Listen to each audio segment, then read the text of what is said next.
What is up, guys? Rick Kackis here. Thank you so much for stopping by, and today we have the complete guide for how to get the brand new Xenophage Exotic Machine Gun just added into Destiny 2 with a very expansive and complicated exotic quest. The Xenophage was the most clickbaited exotic of this month, and so a lot of people want to get it. Let's get started. Now, a lot of people assume that you would need to beat the new Pit of Heresy Dungeon in order to pick up this quest. That's actually not true. You will need to do at least the first two-ish encounters of the Pit of Heresy Dungeon in order to complete this quest, but it doesn't seem like a full completion is required to start. What you actually need to do to start is go to the area that Eris Morn takes you every time you hand in a memory fragment. So if you do a memory fragment, then there's going to be a portal that appears in Sanctuary, and it takes you to that little balcony that Eris Morn is always at, overlooking the massive ship of darkness, the pyramid ship. You can actually make your way there without a memory fragment. If you follow the exact route I go in the background gameplay, you head to Sorrow's Harbor, and you head to the back kind of inside of the Scarlet Keep, and off to your side, as you can see, you can get to that balcony. Now, once you're here, you can actually go off and there's going to be different statues off to the side, and you can actually interact with them. Doing so will make one or potentially more glow. Essentially, you need to make all of them glow at the same time. It's a little bit of a puzzle. It's really not too difficult. Frankly, you could just mess around and kind of do it randomly until you get it. But once you do, then you're going to have a brand new chest that is going to spawn. You go and interact with it, open the chest, and you're going to officially get this new exotic quest. Now, it's called The Journey, and the first step, Emergence, says around you, darkness. If you are to discover your path, you must anchor yourself to the light, and it says emerged from the dark. That's not a lot to go on, but anchor yourself to the light, head to the Anchor of Light area on the moon, and this is where this quest step takes place. So, once you head there and go inside this building, as you can see, there's an object you can interact with to pick up light. And once you do pick up the light, then you're going to have to light certain lanterns located around the Anchor of Light in a specific order. The lanterns look like little hive bowls on the ground, and the first one is located in this exact same little room as the place where you pick up the light, as you can see right here. And there's actually 6 different lanterns located around Anchor of Light, and you need to light them up in the correct order. If you go out of order, then the light you're holding will disappear and you'll need to start again. Luckily for you, this means what took us nearly hours takes you a couple of seconds, because you can just watch the correct order and their exact locations on screen right here, and that's what the background gameplay is showing.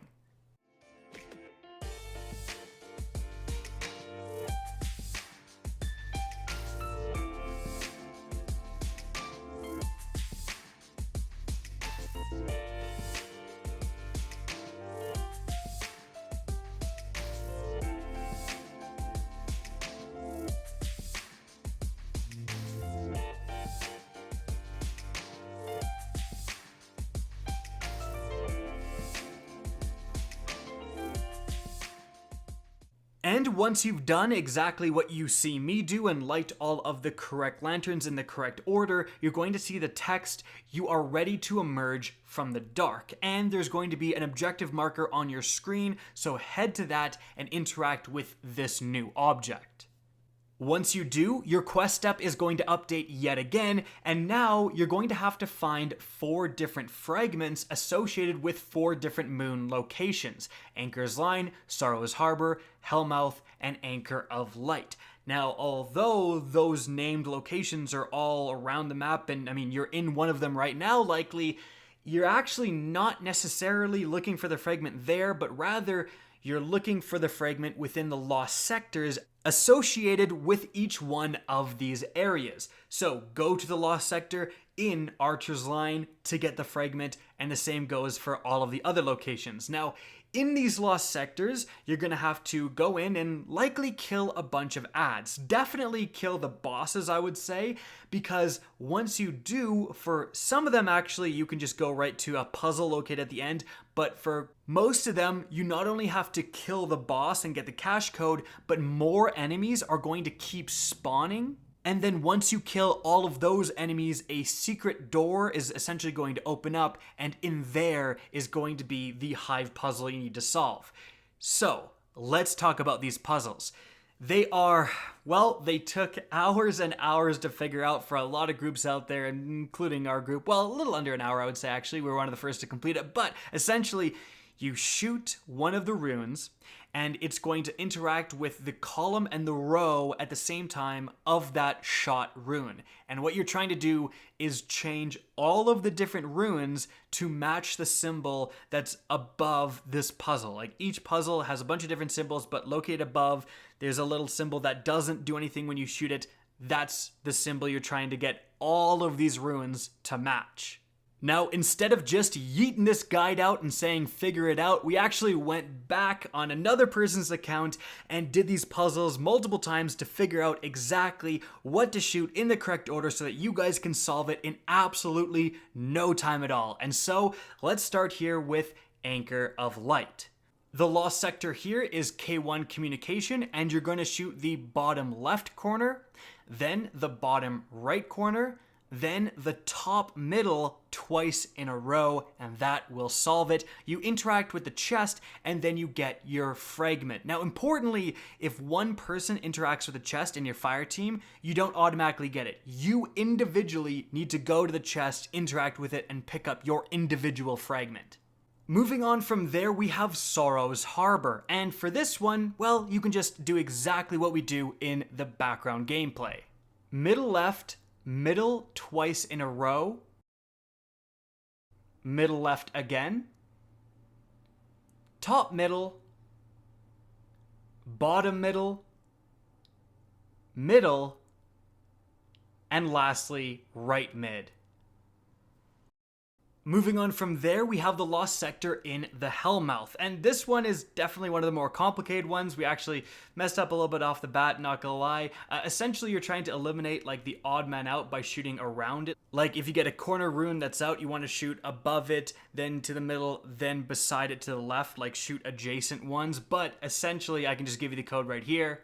You're gonna want to hit top right, middle left, middle, bottom middle, bottom right again, and lastly, bottom middle should solve it. Moving on, we have the last one in Archer's Line, and for this one, it's very easy. Just follow the background gameplay or go top left, middle, bottom left, and lastly, middle right. Now, once you get all 4 of the fragments, your quest step is going to update yet again, and now it's the step Descent. Path Uncovered is the only real clue you get, and it says your path brightens, shining through the barrier of emerald beneath a harbor built from sorrow. So, Harbor of Sorrow, that's definitely somewhere we're going, and the barrier of emerald is actually the entrance to the dungeon. So you will need to go into the dungeon for this part. You don't need to beat the entire dungeon, but you will need to do the first encounter for sure. So, let's do a quick explanation for the first dungeon encounter. I am going to make a full comprehensive dungeon guide, but I digress. This is going to take place on a cliffside. There's going to be a bunch of different kind of hive towers and structures along this cliffside, and many of them have massive glowing runes above them. When you go into these towers, you're going to often find a little bit of an elevator. You stand on it and it takes you up. They're literally used as elevators to get around the map. What you need to do is near the top in one of the main towers, as you can see, there's going to be this room here, and this room is going to be large, and it's going to have 3 hanging runes between 2 massive pillars. That's what you want to look for, the 3 hanging hive runes. These are the 3 different runes of the 3 different towers you need to go to in order to, once you unlock all 3 runes, the back door is going to open and you can progress through this encounter. So, look at the top rune, or it doesn't actually need to be the top one, you can do it out of order, but I digress. Look at one of the runes and then look around for that massive glowing rune that matches it and head down to that tower. Once you do, you're going to need to open the currently blocked door at that location. And to open really any door in this encounter, you need to kill the Pit Keeper yellow bar knight that's guarding this location. Once you do, in a few seconds, as you can see, that door is going to open and then you can go in. Now, like I said, there's 3 different ruins, there's 3 different symbols, 3 different locations you need to go, and 3 different bosses you need to kill in different ways. One of the bosses is going to be a knight. You need to kill this knight by grabbing a sword from the sword bearer, and the sword bearers are going to be spawning all around this location. They for sure spawn in that first room you went to see the 3 different hanging hive runes. So you can go back to there, get one, get a sword, and then you need to kill the knight boss with sword smacks. So just melee attacks with that sword, that's the only thing that does damage to him, otherwise he's immune. Now, when you go to another one of the matching symbols, kill the pit terror, open the back door, there may be, instead of the knight, then there's going to be a wizard. Now, the wizard can only be damaged by the heavy attack of the sword, which normally you slam the ground, but this time, because it's a kind of a different sword, you're going to do almost like a Dawnblade ranged attack. And that will be the only thing that can do damage to the wizard boss. Then there's going to be that 3rd matching rune, that 3rd location, and this time it's going to be a Shrieker boss. The only thing that can damage this Shrieker boss is reflecting his attacks back at him. So guard with your sword, and then you're just going to have him shoot you and you'll shoot him right back, essentially reflect his bullets, and he'll die in no time. Once you kill all 3 of these bosses, then you're going to see a glowing pillar coming from the sky at one of these different locations on this cliffside. You head to where the glowing pillar is, kill that last pit terror, and open up that specific door that leads forward. From here, you're going to get some rewards, and then you're going to find this location here, a massive wall of different doors. All of them are going to have hive runes above them, as you can see, and if you stand in front of these doors, something will come out and just punch you, basically. You'll basically instantly die. So you can actually traverse this wall of doors, but you need to be very quick. You can only stand on these ledges for a second at most. Just stop there and then move on to the next door. But again, one of these doors does not have a hive rune. It's actually this one, as you can see right here. So we need to head to this location. You can do so by climbing up the little ledges on the sides, like kind of in between the doors, and head in this door. It's actually the only one that won't kill you. And there's a special object in here you can interact with to progress your quest. And the new quest step is going to say paths and located. The pariahs stand guard over far more than just despair, for within these tunnels lie many secrets. So you're going to need to progress forward within the dungeon to the next big encounter with the invincible hive ogres. Now for this encounter, what you're going to need to do normally is there's essentially this entire arena is split up into 3 different sections. You're going to need to avoid the hive ogres by hiding in these different tunnels. Like as you can see, there's a bunch of different tunnels you can escape to, and there's 3 different caves, one in the very middle of this arena, one on the left, and one on the right. And in each one of these caves is going to be a knight. You kill the knight, he's going to drop an orb. You take this orb and you slam it on a doorway, and there's 3 different doorways. So everything is, again, broken up into thirds. So you slam one of the orbs on the left doorway, one in the middle doorway, and one on the right doorway in order to progress into the next encounter, but you don't actually need to in order to do the next step for this exotic quest. However, the reason I mention it is that if you do open these doors and kind of go into that second encounter and then die, then it'll actually despawn the ogres, and you can do this next quest step much less scarily without these ogres chasing you around. In any event, regardless of what you decide to do, what you do for this quest in this location is head to the very far leftmost side, and as you can see, there's a cliff here. You go down this cliff and interact with this hive writing on the ground here, and as you can see, it's going to bring up these different platforms with, just like in the Anchor of Light, another object to interact with and grab a ball of light. Unlike the Anchor of Light, there's no time limit here, so you can take as long as you want to solve this puzzle. But what do you do with this light? Well, you're going to take it to the far right side of the map, and there's a bunch of different doorways here. As you can see, all these different doorways have those little lanterns in front of them. But the third door from the right is the only one that you can interact with. So if you go to the lanterns with the Orb of Light on these other wrong doors, like literally nothing happens.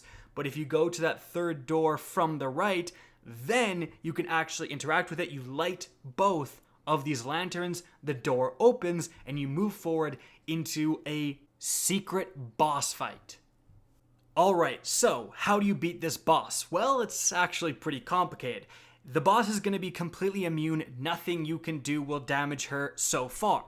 There's going to be yet another little interactable object in the very center of the arena where the boss is located, where you can pick up another Orb of Light. Once you do, I would highly recommend going into the area that you just were. There is a little bit of a room before you squeeze through an entranceway into the boss arena. Again, go back into this room because as you can see, it tells you what you're going to need to do in this room.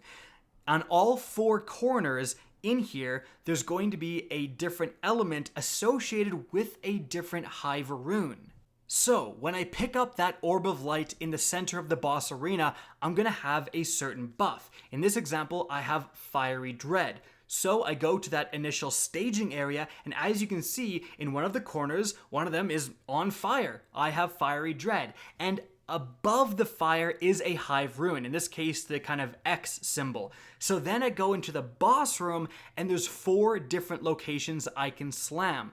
2 in opposite corners on the top level and 2 in opposite corners on the bottom level. So I'm looking for this X symbol. As you can see, I actually found it, so I can slam here. If you slam anywhere else, it's not going to really do anything. In fact, it'll likely kill you. So I slam on the correct symbol matching the element of the previous room, and then I can damage the boss, specifically this time with solar elemental damage.